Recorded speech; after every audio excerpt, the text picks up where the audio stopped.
Acompanha até o final desse vídeo que hoje você vai entender o que é a resistência à insulina, por que ela ocorre e principalmente como a gente resolve a resistência à insulina. Mas antes de começar, deixa eu me apresentar. Meu nome é João Diniz, eu sou médico, eu sou oficial do Exército Brasileiro e futuro residente de Medicina Esportiva. E hoje, nada melhor do que, assim como todos os vídeos que eu venho falar, trazer uma referência para vocês de onde eu estou tirando as coisas que eu falarei nesse vídeo.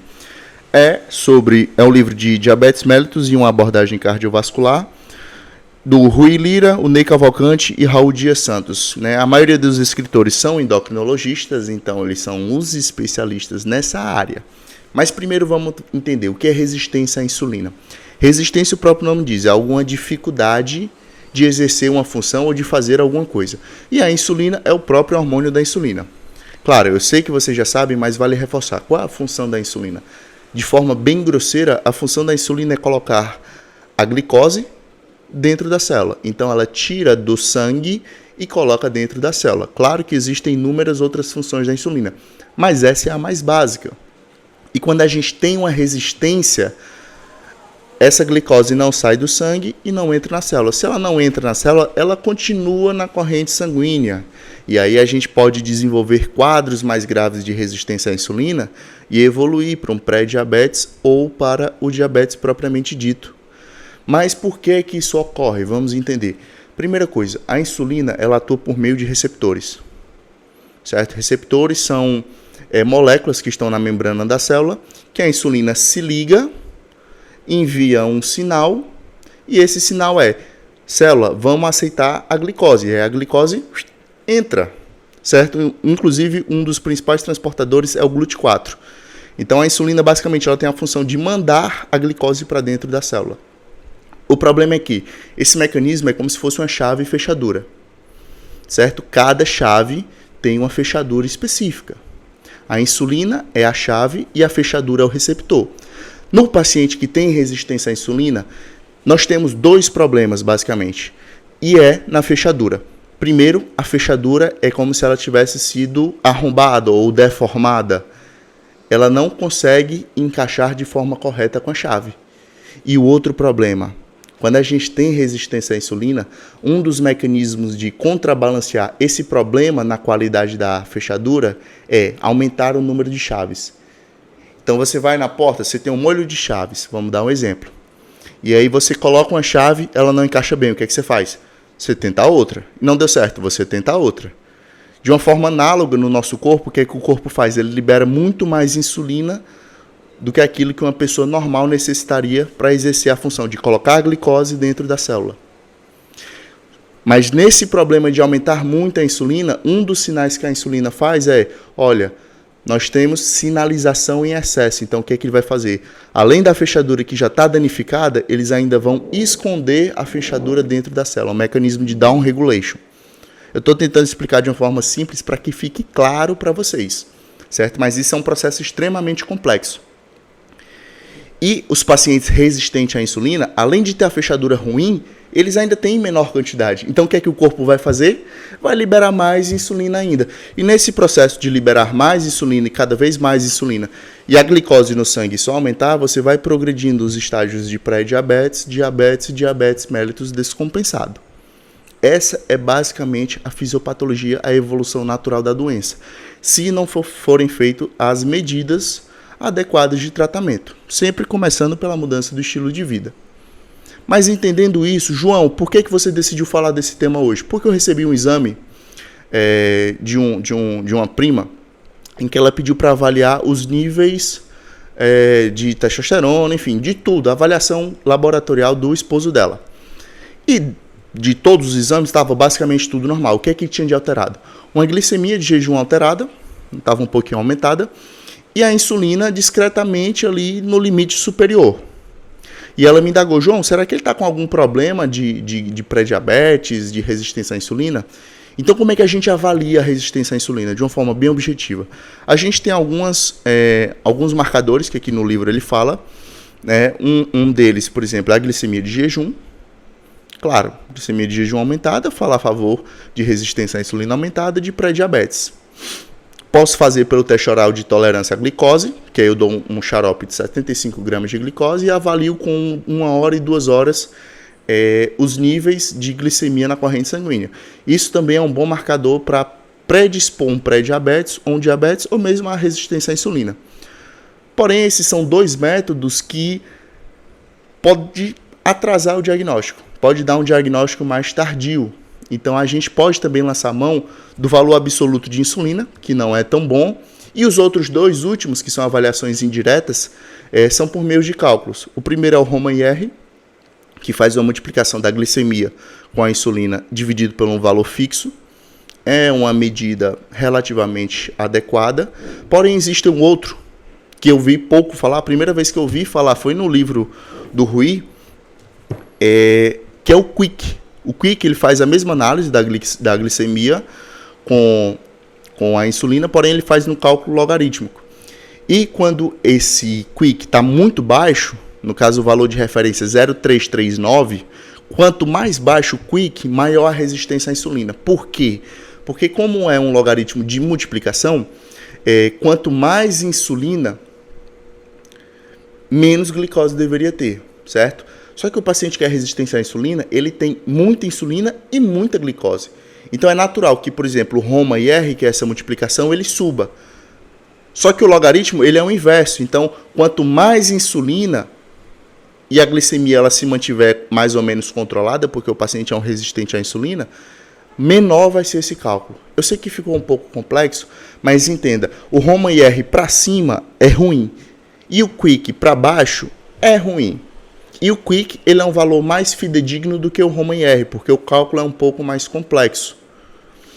A questão é, quando esses valores vêm alterados, o que a gente precisa fazer? Primeiro, resistência à insulina por meio desses cálculos não é indicação de fazer tratamento farmacológico. Não é indicação de utilizar metformina ou qualquer outra medicação. Resistência à insulina, principalmente nos estágios iniciais, como é que a gente resolve? Primeiro, treinamento, principalmente treinamento resistido. Por quê? Porque a musculação ou aeróbico que seja, ele faz a sinalização para aquele transportador que eu falei para vocês, aquela fechadura, que a gente chama de GLUT4. Primeiro, ela melhore a qualidade, ou seja, a gente vai consertar a fechadura, entre aspas. E segundo, lembra que com o aumento da insulina a fechadura ela era escondida?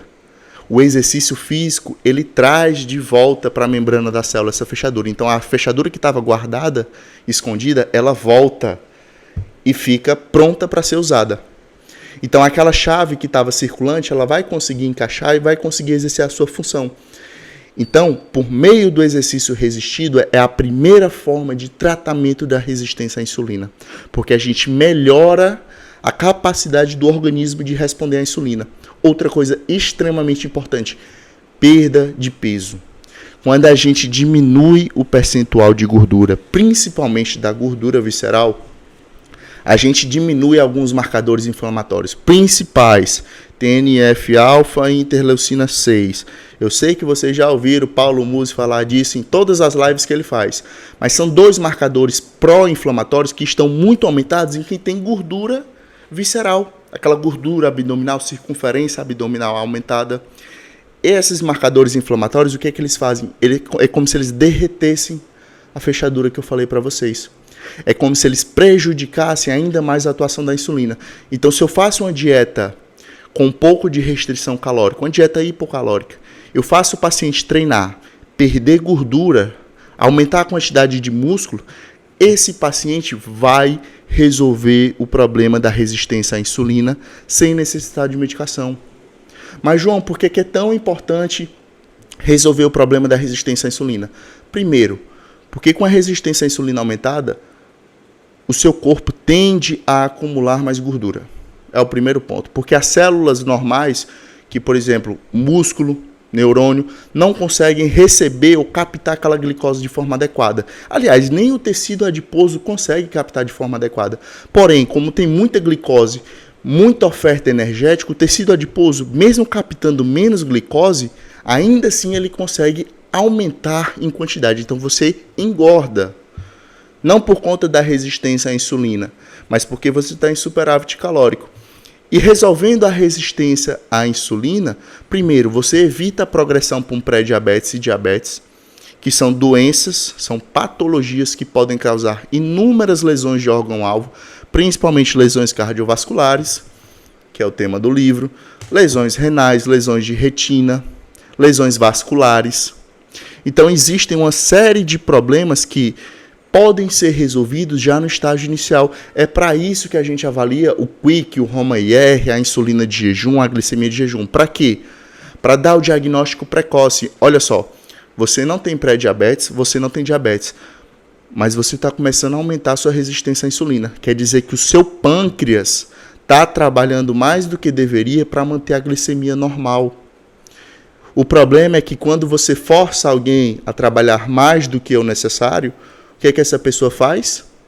Ela cansa. E quando ela cansa, ela precisa descansar. Só que o problema é que quando o pâncreas cansa, já é um estágio mais avançado de doença. Já é um provável diabetes. Que aí, um diabetes avançado, o pâncreas cansou tanto que ele não consegue mais liberar a insulina que deveria. E aí você tem que entrar com insulina exógena, fazer a aplicação subcutânea.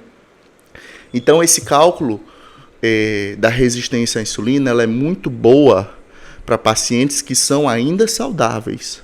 Se você pegar e for fazer o cálculo de resistência à insulina em um paciente diabético, pode ser que venha um falso negativo, porque esse paciente pode estar no estágio de que o pâncreas não consegue mais responder àquela quantidade de glicemia. Então a glicemia está muito alta, mas a insulina não sobe. Então no cálculo da resistência à insulina pode aparecer até normal. Mas me diga, qual o sentido de você fazer um cálculo de resistência à insulina se o paciente já tem o diagnóstico de diabetes? Se ele já tem diabetes, ele já é altamente resistente à insulina. Não precisa fazer cálculo. Esse tipo de cálculo aqui é para aquele paciente limítrofe, que nem tem pré-diabetes, nem tem diabetes, mas tem uma gordurinha, tem uma pochete, está um pouquinho sobrepeso. Por enquanto não tem nenhuma alteração. Mas com essa avaliação aqui precoce, a gente consegue predispor o risco que aquele paciente está se submetendo. E sabendo o risco que ele se submete, a gente consegue intervir. E as duas intervenções principais são dieta, para controlar o peso ou reduzir o peso, e atividade física. É o segundo ponto. São dois pilares que, se iniciar precoce, esse paciente ou esse cliente que vem para você dificilmente vai evoluir para um pré-diabetes ou para um diabetes. Eu espero que esse vídeo tenha ficado claro. Então, se você tem algum desses exames alterados, ou colega seu tem algum desses exames alterados, envia para ele esse vídeo. Se você conseguiu entender, se ficou claro, envia para alguém para que você possa ajudar, que você olha, lembrei de ti, cara. Ele falou de pochete, de gordinho, que os exames estão todos normais. Mas se liga nesse vídeo aqui, talvez eu consiga ajudar alguns de vocês. Mas a mensagem que fica é, a gente tem que buscar sempre o tratamento não farmacológico também. Diabetes, obesidade, hipertensão, todos eles têm a parte medicamentosa sim, que faz parte do tratamento, mas também tem a parte não medicamentosa, que vai entrar na mudança de estilo de vida, atividade física e dieta. Fazendo isso, certamente você vai conseguir melhorar o padrão da sua vida. Com certeza você vai melhorar a sua saúde. Eu posso garantir que vai regularizar os exames? Não, não posso, porque eu não tenho bola de cristal. Mas certamente você vai ficar mais saudável fazendo isso. Tá certo? Eu encerro por aqui. Se ficou alguma dúvida, eu vou pedir para vocês deixarem aqui embaixo, nos comentários. Eu vou ler todos e tentarei responder a todos também. Se for alguma dúvida pertinente, eu pego e faço um vídeo exclusivo para você. Tá bom? Por esse vídeo é isso. Valeu, falou, tamo junto e fui.